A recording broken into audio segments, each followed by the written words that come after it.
In this week's market update, shares complete a difficult January. Will the Bank of England hike rates for a second month on the trot? And earnings season picks up the pace. Well, it's been a tough January for investors, proving once again that stock markets and the broader economy marched to a different beat. While COVID raged and the economy was locked down, the market looked forward to better times ahead and shares rose. Now that we can see light at the end of the tunnel, investors are focused on the tighter monetary and financial conditions that will inevitably accompany the recovery. Net result, there's been a pretty major winter wobble. There's only been one major asset that's enjoyed the economic bounce back, and that's oil, which rose by 17% in January. Everything else, with the exception of the commodities-heavy FTSE 100, is underwater.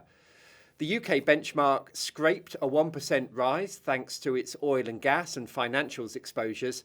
Everything else was down between 2 and 8% during the month. Most resilient, we can see copper, gold, government bonds and emerging market shares, all down by just 2 to 3%. The worst performers were European, Chinese, Japanese and US shares, all more than 5% lower. Behind those headline figures are some more worrying declines. In the US, for example, the Russell 2000 index of smaller companies has declined by 20% peak to trough. That's to be expected. When liquidity is reduced, it's the more speculative and smaller companies that get hit hardest. Last week was one of the most volatile yet, and on Friday, the S&P 500 experienced another big intraday swing, rising 2.4% as a late afternoon advance reversed a morning drop of 0.8%. It was not quite on a par with the 4.4% swing on the Monday of the previous week, but it shows that investors remain unsure whether to run for cover or buy the dips.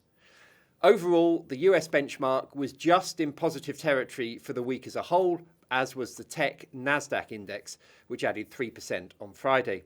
Those gains ended a 3-week run of losses in the US. So the question is whether the correction has run its course.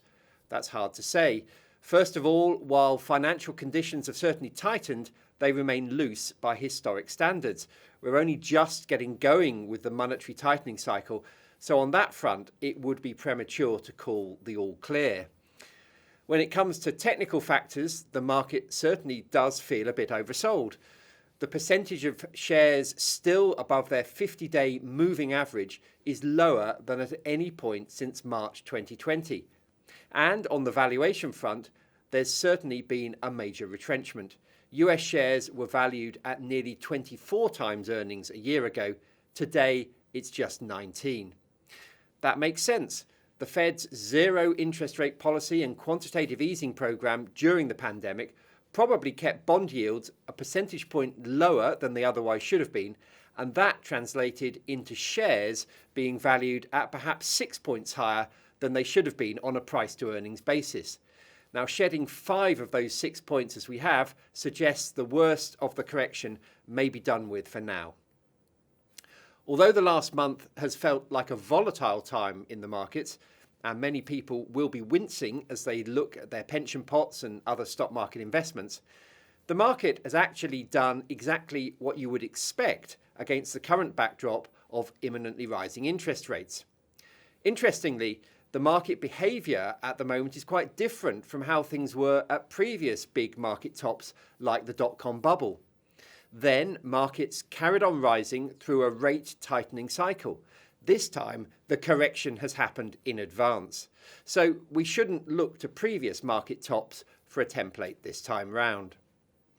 But if we are to be more optimistic about the current cycle, we need 3 things to happen.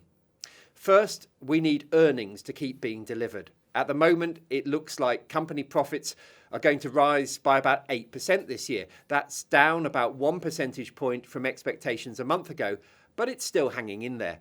After the big rally in profits in 2020 and last year, that kind of slowdown is to be expected. Second, we need the Fed to get it right, to tighten just as much as it needs to in order to get on top of inflation, but no more.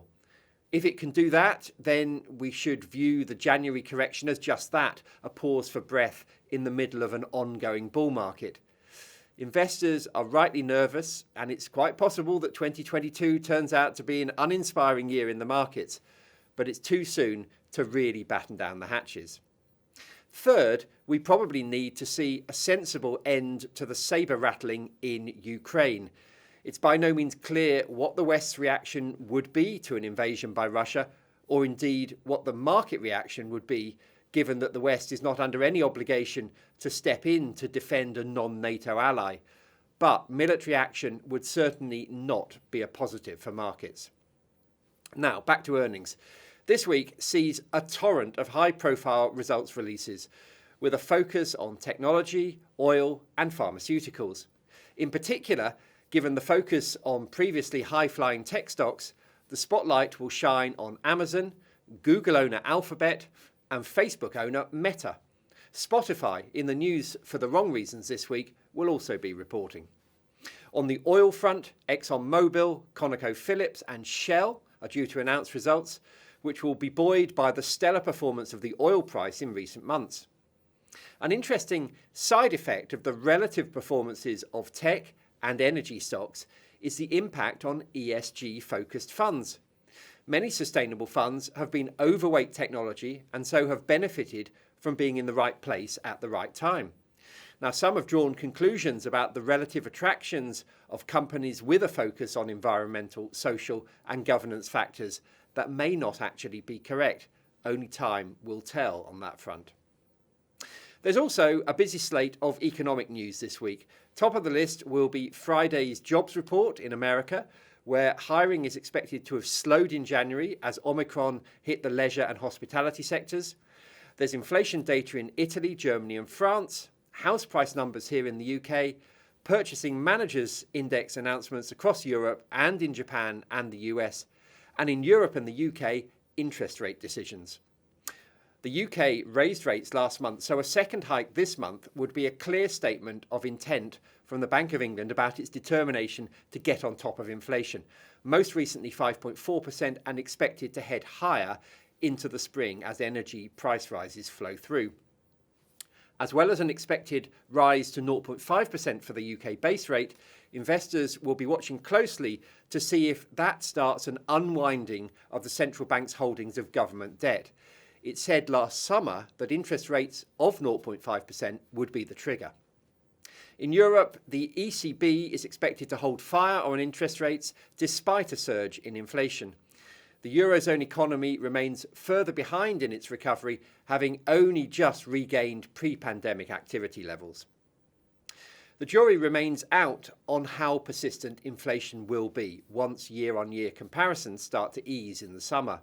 But this week, the world's largest sovereign wealth fund, the $1.3 trillion Norwegian oil fund, said that in its view, inflation was here to stay and would lead to years of lower investment returns.